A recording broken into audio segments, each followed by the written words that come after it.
simulation is the imitation of the operation of a real-world process or system over time. The act of simulating something first requires that a model be developed. This model represents the key characteristics or behaviors, functions of the selected physical or abstract system or process. The model represents the system itself, whereas the simulation represents the operation of the system over time. Simulation is used in many contexts, such as simulation of technology for performance optimization, safety engineering, testing, training, education, and video games. Often, computer experiments are used to study simulation models. Simulation is also used with scientific modeling of natural systems or human systems to gain insight into their functioning. Simulation can be used to show the eventual real effects of alternative conditions and courses of action. Simulation is also used when the real system cannot be engaged, because it may not be accessible, or it may be dangerous or unacceptable to engage, or it is being designed but not yet built, or it may simply not exist.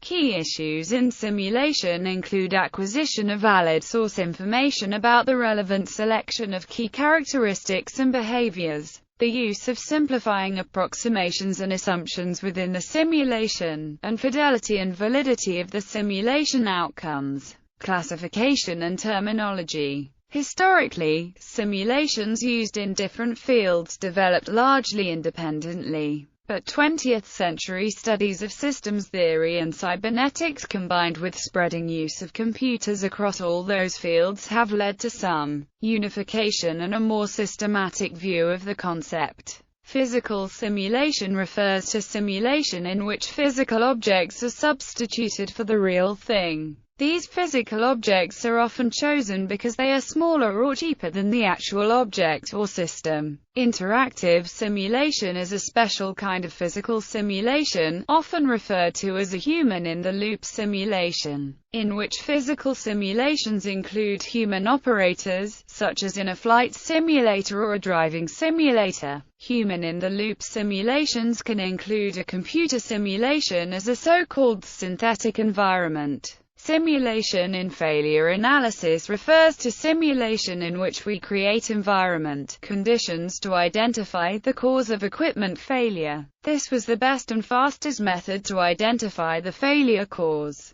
Computer simulation. A computer simulation is an attempt to model a real-life or hypothetical situation on a computer so that it can be studied to see how the system works. By changing variables in a simulation, predictions may be made about the behavior of the system. It is a tool to virtually investigate the behavior of the system under study. Computer simulation has become a useful part of modeling many natural systems in physics, chemistry and biology, and human systems in economics and social science, as well as in engineering to gain insight into the operation of those systems. A good example of the usefulness of using computers to simulate can be found in the field of network traffic simulation. In such simulations, the model behavior will change each simulation according to the set of initial parameters assumed for the environment. Traditionally, the formal modeling of systems has been via a mathematical model, which attempts to find analytical solutions enabling the prediction of the behavior of the system from a set of parameters and initial conditions.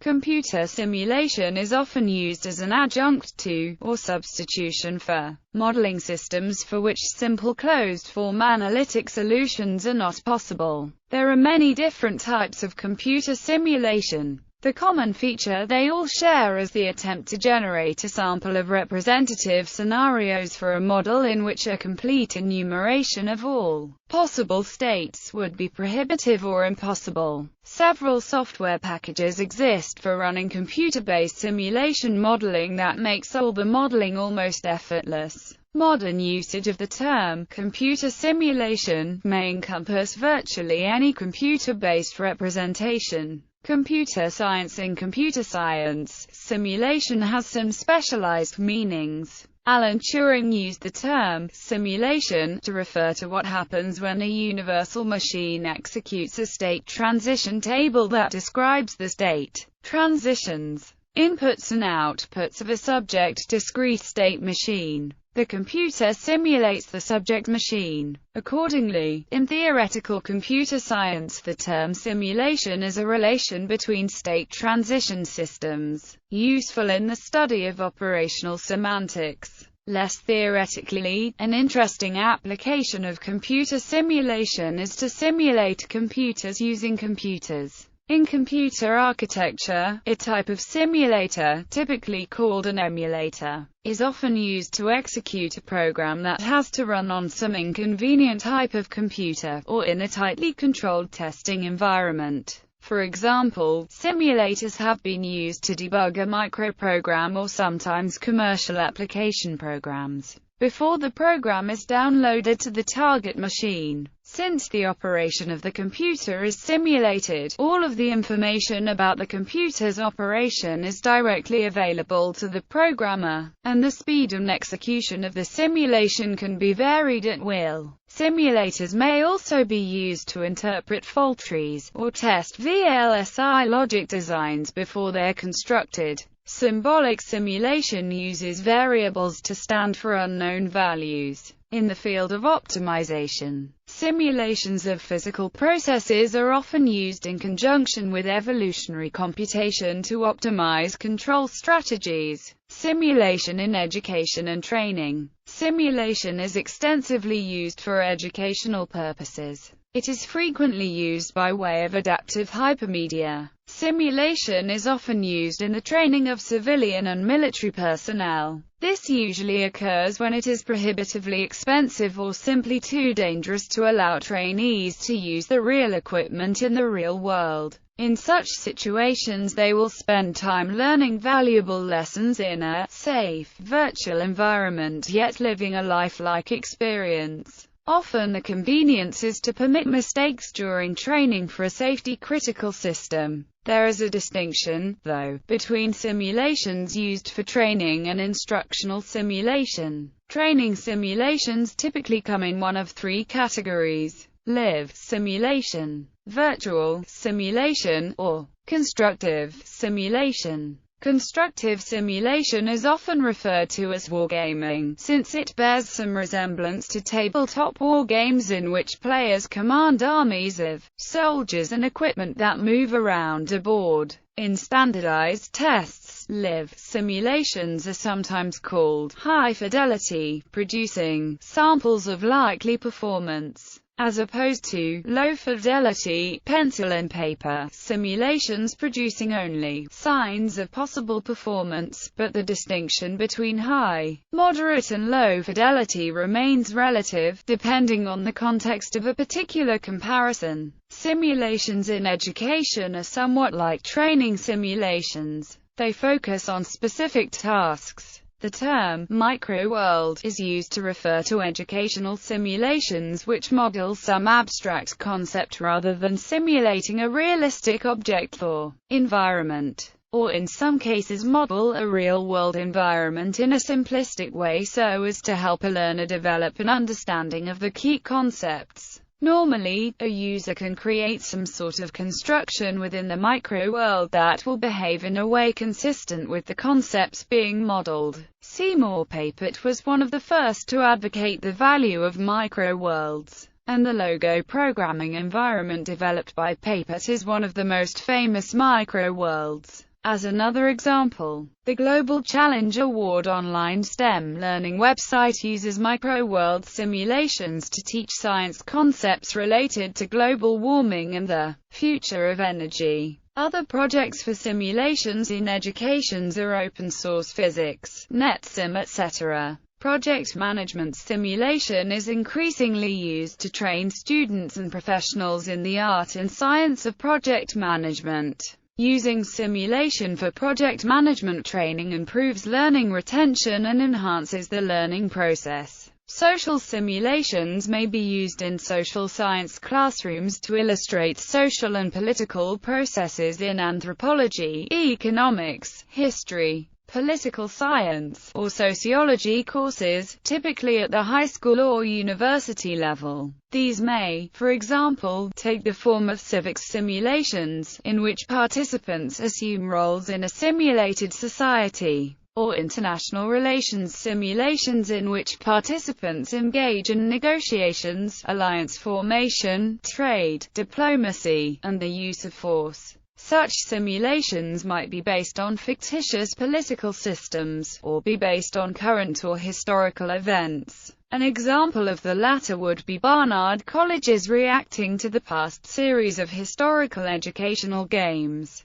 The National Science Foundation has also supported the creation of reacting games that address science and math education. In recent years, there has been increasing use of social simulations for staff training in aid and development agencies. The Corona simulation, for example, was first developed by the United Nations Development Programme, and is now used in a very revised form by the World Bank for training staff to deal with fragile and conflict-affected countries. Common user interaction systems for virtual simulations. Virtual simulations represent a specific category of simulation that utilizes simulation equipment to create a simulated world for the user. Virtual simulations allow users to interact with a virtual world. Virtual worlds operate on platforms of integrated software and hardware components. In this manner, the system can accept input from the user and produce output to the user. Virtual simulations use the aforementioned modes of interaction to produce a sense of immersion for the user. Virtual simulation input hardware. There is a wide variety of input hardware available to accept user input for virtual simulations. The following list briefly describes several of them. Body tracking. The motion capture method is often used to record the user's movements and translate the captured data into inputs for the virtual simulation. For example, if a user physically turned their head, the motion would be captured by the simulation hardware in some way and translated to a corresponding shift in view within the simulation. Capture suits or gloves may be used to capture movements of users' body parts. The systems may have sensors incorporated inside them to sense movements of different body parts. Alternatively, these systems may have exterior tracking devices or marks that can be detected by external ultrasound,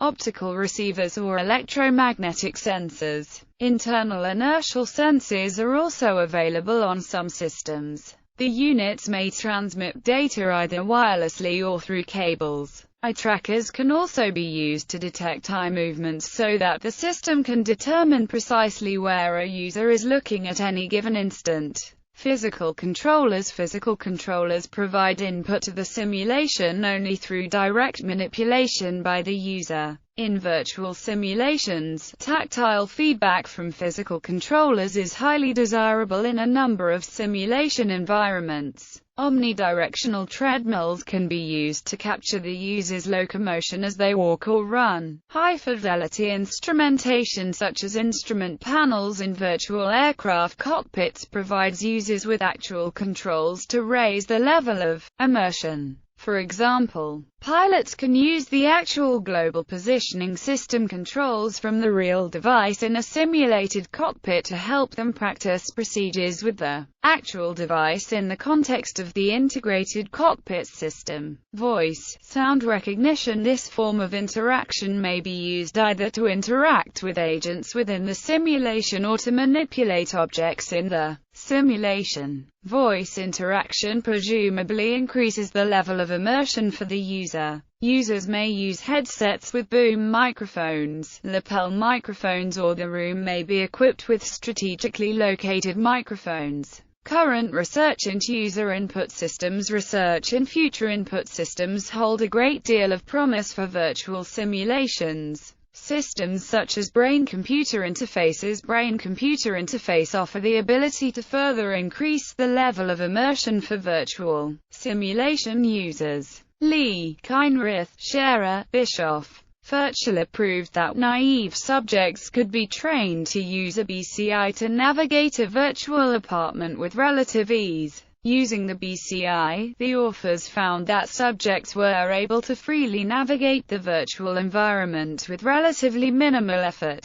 It is possible that these types of systems will become standard input modalities in future virtual simulation systems. Virtual simulation output hardware. There is a wide variety of output hardware available to deliver stimulus to users in virtual simulations. The following list briefly describes several of them. Visual display. Visual displays provide the visual stimulus to the user. Stationary displays can vary from a conventional desktop display to 360-degree wrap-around screens to stereo three-dimensional screens. Conventional desktop displays can vary in size from 15 to 60+ inches. Wrap-around screens are typically utilized in what is known as a cave automatic virtual environment. Cave automatic virtual environment. Stereo three-dimensional screens produce three-dimensional images either with or without special glasses, depending on the design. Head-mounted displays have small displays that are mounted on headgear worn by the user. These systems are connected directly into the virtual simulation to provide the user with a more immersive experience. Weight, update rates and field of view are some of the key variables that differentiate HMDs. Naturally, heavier HMDs are undesirable as they cause fatigue over time. If the update rate is too slow, the system is unable to update the displays fast enough to correspond with a quick head turn by the user. Slower update rates tend to cause simulation sickness and disrupt the sense of immersion. Field of view, or the angular extent of the world that is seen at a given moment. Field of view can vary from system to system and has been found to affect the user's sense of immersion. Aural display. Several different types of audio systems exist to help the user hear and localize sounds spatially. Special software can be used to produce 3D audio effects. 3D audio to create the illusion that sound sources are placed within a defined, three-dimensional space around the user. Stationary conventional speaker systems may be used to provide dual or multi-channel surround sound. However, external speakers are not as effective as headphones in producing 3D audio effects.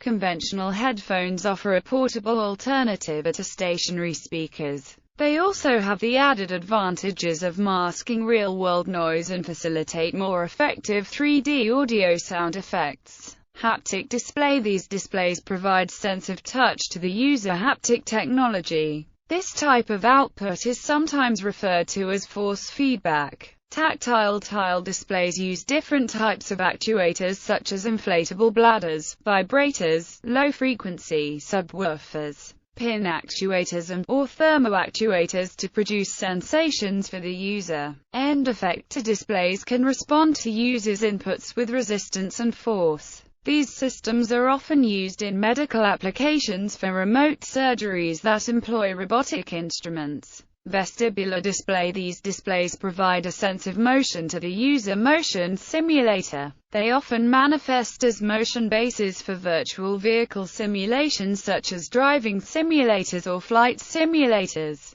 Motion bases are fixed in place but use actuators to move the simulator in ways that can produce the sensations pitching, yawing or rolling. The simulators can also move in such a way as to produce a sense of acceleration on all axes.